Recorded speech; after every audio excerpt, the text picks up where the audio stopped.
Hi, I'm Ozzy. I'm here to talk about cleaning your wine glasses.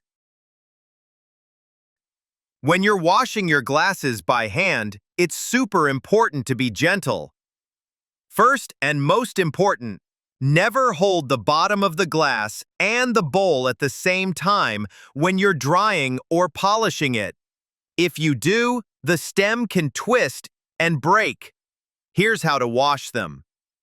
Use warm water and some washing liquid to clean your glass carefully. Make sure the water isn't too hot or boiling when you rinse it. Rinse your glasses really well with clear water. This gets rid of any leftover soap.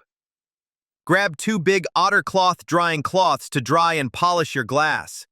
Don't use a regular dish towel because it can damage the glass.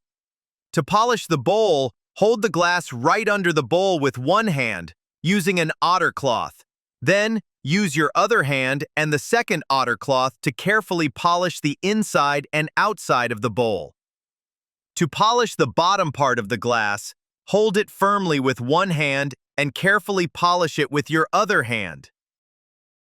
Also, avoid drying your glasses upside down on a metal rack. That can hurt the rim of the glass. Elevate your wine experience. A few moments of polishing makes all the difference. Cheers to clarity.